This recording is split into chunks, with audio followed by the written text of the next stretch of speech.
The gravel crunched under the tires of the massive black SUV, a sound that had become the soundtrack to my afternoon headaches. I stood on my porch wiping grease from my hands with a rag and watched as the vehicle bounced over the edge of my hay field. It wasn't a road. It wasn't even a trail. It was my livelihood, and the Miller sisters were treating it like a private shortcut to the country club. I'm Elias Thorne. I've owned this farm for 40 years, inherited from a father who taught me that land isn't just dirt, it's a living thing you respect. But to Beatrice and Clara Miller, the self-appointed queens of Green Valley, my land was just a messy obstacle between their gated community and the new artisan bistro downtown. The SUV, a pristine high-end European model that probably cost more than my tractor, came to a halt near my barn. The driver's side door opened and Beatrice stepped out, looking like she'd stepped off the cover of a luxury living magazine. Her sister, Clara, emerged from the passenger side, already shielding her eyes from the sun as if the very light on my farm was beneath her. "Elias," Beatrice called out, her voice high and sharp, "you really need to do something about the ruts in this path. My suspension took a harrowing dip back there." I walked down the porch steps, my boots heavy. "Beatrice, that path is my north pasture. You're driving over winter wheat. I've asked you 20 times to use the county road." Clara scoffed, adjusting her designer sunglasses. "The county road adds 10 minutes to the trip, Elias. Don't be dramatic, it's just grass. Besides, we're in a hurry for the Garden Gala Committee meeting." "It's not just grass," I said, trying to keep my voice steady. "It's my property. You're trespassing and you're damaging the crop." Beatrice waved a manicured hand dismissively. "Oh hush, we've known you since high school. We're practically neighbors. Just think of it as a right-of-way." "A right-of-way requires a legal agreement," I countered, "and a sense of decency. If you keep doing this, I'm going to have to take action." Beatrice laughed, a cold, tinkling sound. "What are you going to do, Elias? Call the sheriff? He's my cousin's son. Now be a dear and move that wheelbarrow. We need to get through to the back gate." I didn't move the wheelbarrow. They simply drove around it, carving 2 more deep, muddy scars into the earth before disappearing through my back perimeter. The next week was worse. It rained, a heavy, soaking downpour that turned the farm into a sponge. I spent 3 days digging drainage ditches, only to have the Miller sisters roar through the mud in their precious, as Beatrice called her car. They didn't just drive through, they spun their tires for fun, spraying muck all over my fence line. The breaking point came on Thursday. I found a ewe and her lamb huddled in the corner of the fence, terrified because the SUV had come within inches of hitting them while taking a sporty turn. I went to their house that evening. They lived in a mansion of white stone and glass at the top of the hill. When Beatrice opened the door, she looked at my muddy boots with pure disgust. "Elias, we're right in the middle of a tasting." "You almost hit my livestock today, Beatrice," I said. "And you've destroyed the drainage I spent 80 hours digging. This is the last time I'm asking nicely. Stay off my land." Beatrice leaned against the doorframe, a smirk playing on her lips. "Elias, darling, you're becoming a very grumpy old man. It's a car. It's a field. The world doesn't stop because you want to play pioneer. Now, if you'll excuse us, we have guests." She shut the door in my face. I stood there in the dark, the smell of expensive perfume lingering in the air, clashing with the scent of damp earth on my jacket. I wasn't angry anymore. I was resolved. I realized then that people like the Miller sisters don't understand words, boundaries, or respect. They only understand things they value, and Beatrice Miller valued nothing more than that car. Friday was a day of preparation. I didn't call the sheriff. Beatrice was right about the small-town politics. I didn't buy a gun or build a wall. I just went to the hardware store and then to the back shed where I kept the heavy equipment. My neighbor, Toby, a young guy who helped me with the harvest, saw me working. "What are you doing with those steel posts and the industrial auger, Mr. Thorne?" "Just doing some landscaping, Toby," I said, "the kind that stays put." "You finally gonna stop those ladies?" "No," I said, a slow smile spreading across my face.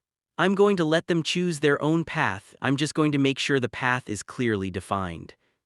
I spent the afternoon near the shortcut entrance. I dug a series of deep, narrow post holes right in the middle of the informal trail they'd blazed, but I didn't put posts in them yet. Instead, I did something a bit more subtle. I knew exactly where they drove. They always took the high line near the oak tree to avoid the low-lying marshy bit. I took a trip to the local quarry and had a delivery of decorative boulders dropped off, the kind that look like natural outcroppings but are made of solid, unyielding granite. I placed them strategically, masked by tall, overgrown weeds. But the piece de resistance was the puddle. In the lowest dip of the field where they love to splash through, I dug a pit. It wasn't a hole to swallow a car, that would be dangerous. No, I dug a pit exactly the width of a luxury SUV's wheelbase and filled it with a specific mixture of bentonite clay and slick, heavy slurry from the pond. Then I laid a thin layer of sod over the top, supported by light lath strips. To the naked eye, it looked like a slightly damp patch of grass. To a 3-ton vehicle, it was a trap of pure, frictionless misery. And finally, I installed the sign. It was small, white, and polite. It sat right at the entrance of my property line: private property, passage at your own risk, fragile ground.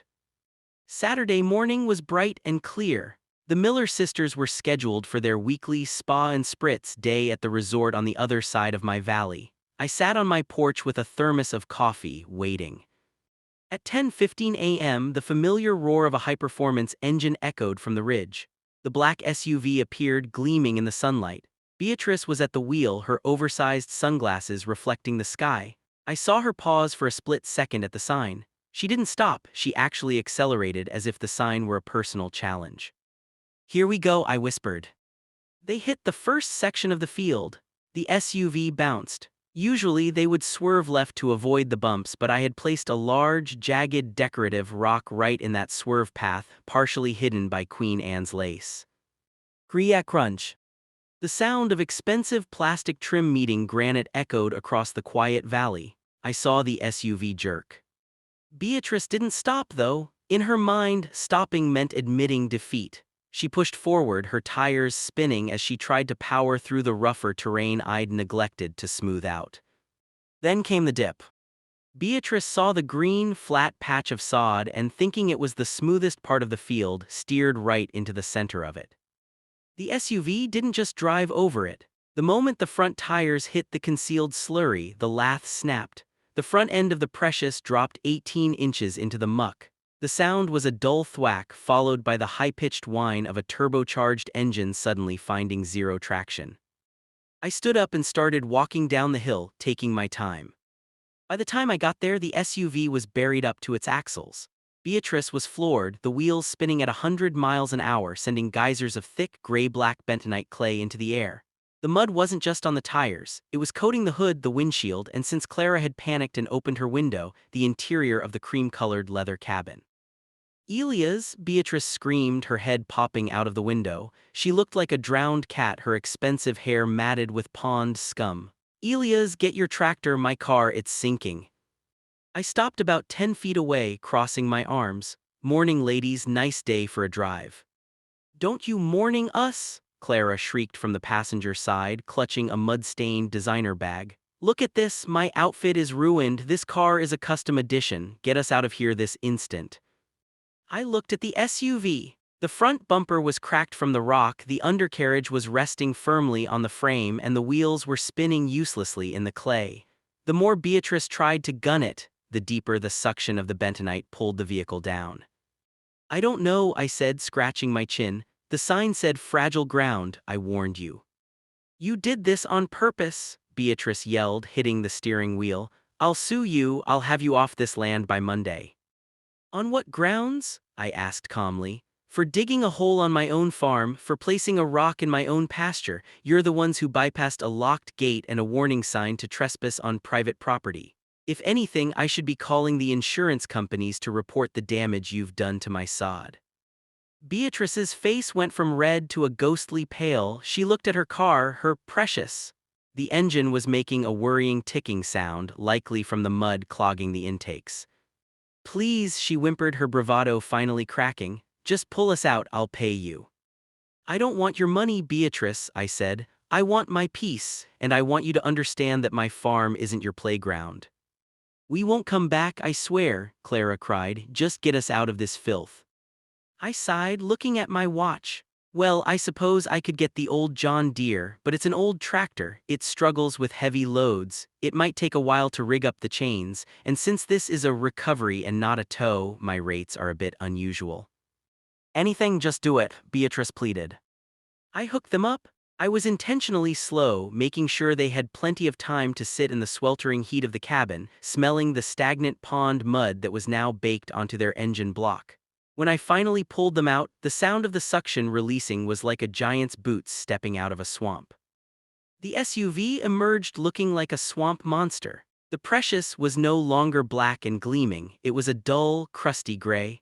The side panels were scratched, the bumper was hanging by a thread, and the interior smelled like a wet dog had died in a perfume factory.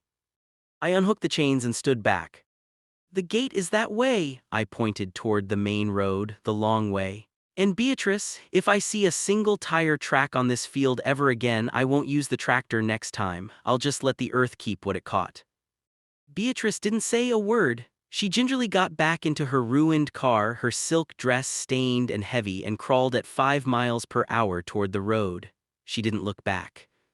That evening, I sat on my porch again. The sun was setting, casting a golden glow over the wheat.